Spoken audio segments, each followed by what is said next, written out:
for the fifth year in a row, the Chiefs are playing for a spot in the Super Bowl. And for the fifth year in a row at the home stadium.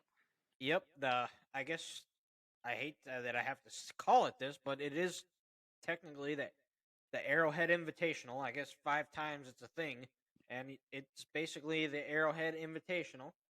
The Chiefs beat the Jaguars 27-20, and what could come be a costly victory for the Chiefs. Pat Mahomes got injured with a the dreaded high ankle sprain, but credit to him. I don't know what the Chiefs medical staff did. I'm guessing they shot that leg up with something, and Probably some cortisone.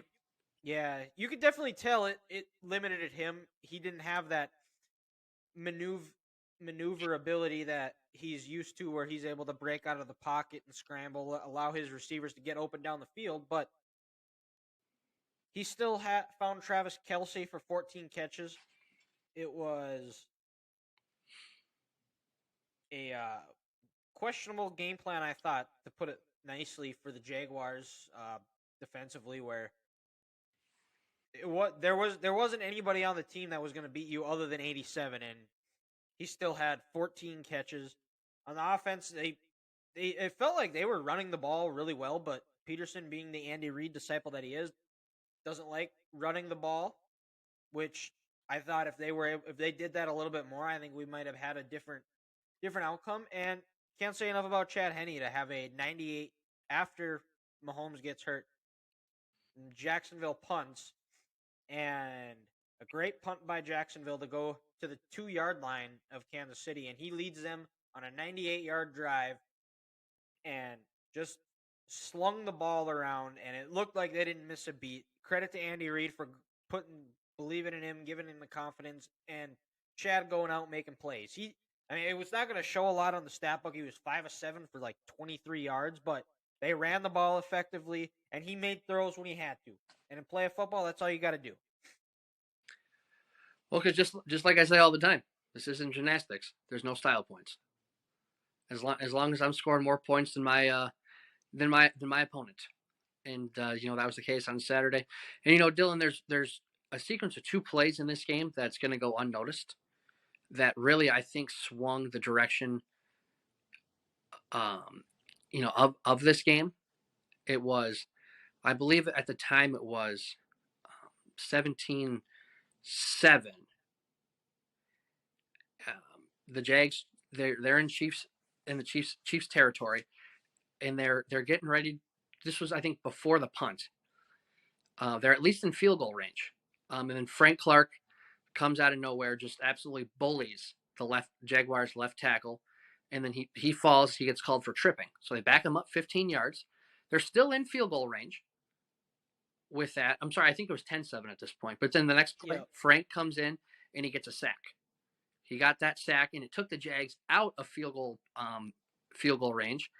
And then on the next play, the third down play, the receiver drops a pass, which would have put him which back in put him field back goal in range. field Yep. goal range, and then they would have had an opportunity at that point to tie the game. And then you got to think, Mahomes is banged up. They just tied the game. The Jags offense is feeling a little comfortable. To that point, they were maybe starting to get ETN going. And I'm sitting here at home thinking, oh my God, the season's over. The only way this team could be stopped is if there's an injury to number 15. This just happened. All the momentum is gone. This fast, athletic defense in Jacksonville is going to swarm and just attack the Chiefs. And they're going to take this game over, and they're going to lose at home. They're going to be done. They're not even going to win a playoff game this year. But when Frank needed to, he made 2 big plays. And then credit to Andy on that first play of that 98-yard drive. He let Chad throw it. Give him a little confidence. Show the Jags that, hey, we're going to run our offense. We're just not going to sit here and tuck our tail between our legs and punt and give you the ball at midfield. We're gonna attack this day. And then they went down, and they made it 17-7. And that was huge. And then I think they got their confidence back. They got the mojo back, and they were ready to roll going into the second half. Yeah, and the situational plays, it just shows you how crucial each play matters. Where the tripping, it pushed them back, and then the Chiefs, which has been a staple of the Spags defense since he's been to Kansas City is their situational pass rush that when they need to make a play, they make a play. Whether it is Frank Clark or Chris Jones or somebody where it makes it tougher to kick a field goal or knocks them out of field goal range. And Jacksonville, that was a critical point in the game too because Jacksonville was moving the ball up and down the field on them, and then that trip happened, and that drive went pear shaped. They go get a touchdown out of it, and if I'm not mistaken, earlier, I think in that same drive, that's when Christian Kirk maybe just fell down and missed that long touchdown pass. I think that the Kirk play was a first down deep shot, and then yeah, you're right. Or no, was that in the second half? I can't remember. But it was somewhere around there on a big play like that, where they're going that same direction, where it's like, he's got to have that, and he just stumbled and he missed it. Yep. Well, and there was, and we can move over to the second half, and where Jacksonville, there were a lot of short passes, and it was kind of like, why, like quick, get it out. They weren't getting much, and they tried to dial it up, and then they sacked Lawrence. Was like, oh, that's why there's no 5 or 7 step drops. But the Jacksonville D hung in there. They kept it close. I think it was, I want to say it was 20-10 at halftime. 17-7 or 17-10, yeah. And at the end of the third, Kansas City sacks Lawrence again, but then they were able to get on a drive, score, get a touchdown, make it 17-20. And this was with 11:49 in the fourth quarter. And this is why Pat Mahomes is the best quarterback in the NFL. Kind of backs against the wall. Jacksonville's kind of taking the momentum back. And, no one's really sure what's going to go on with, how that ankle is. So I charted every play down of that drive, and it was an 11 play drive. And, play 1 was an incomplete pass. Play 2, Mahomes to Kelsey for 10 yards. Play 3, incomplete. And I'm thinking, run the ball, Andy. What are you doing? Your quarterback can't move.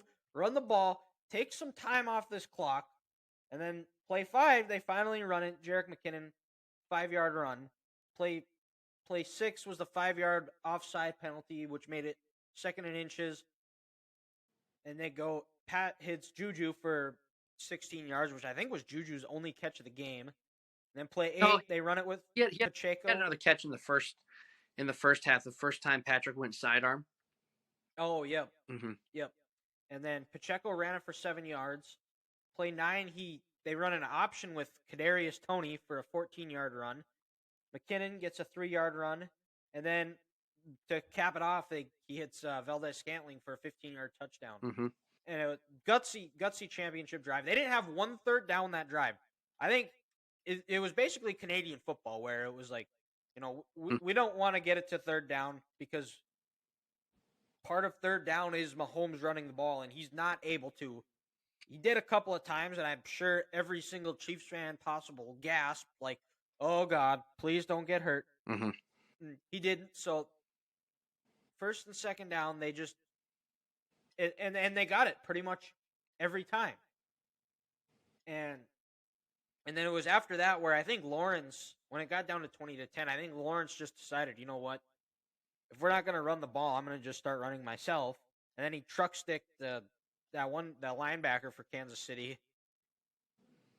And, they're about to go in to make it 27-24. Yep. And then they fumble. And at that point, I put, with 5:29 left, I said ball game.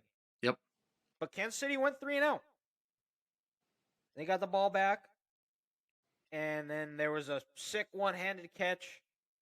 And I wrote definitely ball game. And when Mahomes went out, that's when they should have made the adjustment. I think Jacksonville is where basically say, we need to key on Kelsey, take him away, We have a good pass rush. Let them tee off because he's not going to be able to move in the pocket. We take his best weapon away, he's not going to be able to do anything. And like I said when we first started discussing the game, 14 catches, 98 yards, 2 touchdowns. It's why he's the best in the game. You know he's coming, but you can't stop it. And it drives people crazy. The chemistry him and Pat have, the chemistry it looked like him and Chad had on that drive. They just, he's the best in the game for a reason, and it showed on Saturday. But and what was nice though is also to see this, Dylan, is when the Chiefs needed to run the ball on Saturday, they could, and they did. That long 98-yard drive in the second half, that grinding drive you're talking about, that championship drive, when they had to and they needed it, they did. And that's going to be big, going on this weekend and however far this season goes. And I will say this. If there's one coach you want on your sideline when your starter goes down with a sprained ankle and he comes back in and he's limping around, that one coach who's going to draw up plays and get guys open is Andy Reid. Yep. If you need something in the passing game on a situation like this, Andy's going to get you dialed up and he's going to put you in a good spot. Yeah, well, and he did, and it just shows the confidence that he has in his backups, and it's a reason why you pay a backup quarterback $5 million a year. Well, and also, Chad Henne have a day when he's coming in for an injured Patrick Mahomes in the playoffs. Everybody remembers the 2020 divisional game against the Browns, 4th and 2 at midfield. Romo screaming, "Jim, there's no way he can do this. No, he can't do it." And he snaps it and he finds Tyreek for the first down. Ball game. And then, on Saturday, how many, third downs completions did he need? He found Travis, and he finds Travis on the touchdown pass right when he needed him. Man, something must be in that Kansas City air when Chad Henne needs to come in and play in the playoffs in the divisional round, because he plays his heart out. Yeah. Well, it's because he went to Michigan.